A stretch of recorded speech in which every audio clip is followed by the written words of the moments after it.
A Julika néni volt így az egyik első olyan pedagógus, akivel találkoztam, aki nem úgy jött a szemembe, hogy ő egy tanár, hanem ő egy rendes, egy nagyon-nagyon jó pedagógus volt, és én azóta sem láttam ennyire jó pedagógus, mint a Julika néni.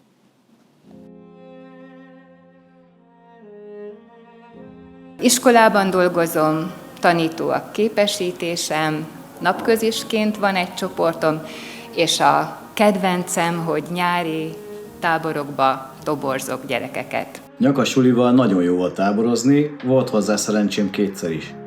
Első alkalommal nagyon izgultam, hogy hogyan fogom őket végigvezetni a 6-7 napon, de ahogy megismertem Julit, egyből minden problémám és aggódásom elszállt, tudtam, hogy ő lesz a legjobb táborvezető az egész földkerekségen, és így is lett.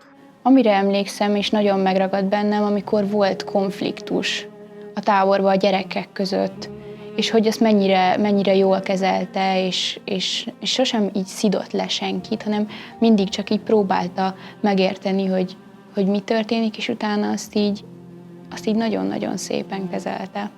Sok évvel ezelőtt, aki elindította a táborozást, kolléganőm, Emődiné Nyakas Julika, mielőtt meghalt, azt kérte, hogy vigyük el a gyerekeket. Még azt is megmondta, hogy ki az, akivel tudom folytatni az utat. Kérte, hogy kollégámmal, Márkos Attilával jöjjek, és ne hagyjuk abba, hanem csináljuk tovább. Súlyos betegségében is több éven keresztül vitte a tábort, és a szívében hordozta az egész utat, és mindig a családjából merített erőt, és a gyerekeknek az öröméből.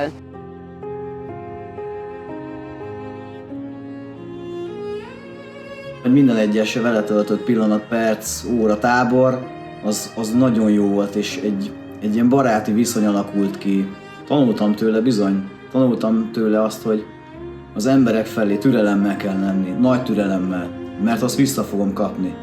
És Julin is ezt láttam, hogy bármi történt, és bármi volt, mindig az jött vissza, hogy türelmesen, nyugodtan, mosolyogva beszéljünk az emberrel, és akkor minden szép és jó lesz.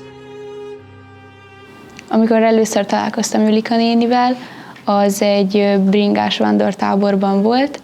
A nővérem volt a csoportjának a túravezetője, és ez a csoport, ebben a csoportban hallássérült gyerekek is jöttek.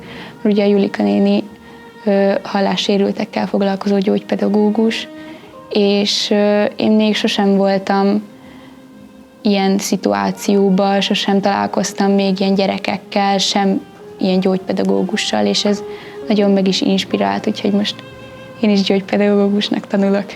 Aki Julikával együtt töltött bármennyi időt is, ő biztos, hogy jól érezte magát, és nagyon pozitív élményekkel gazdagodott, és mindig jól fog visszagondolni rá, mint egy szent, mondhatni így is akár.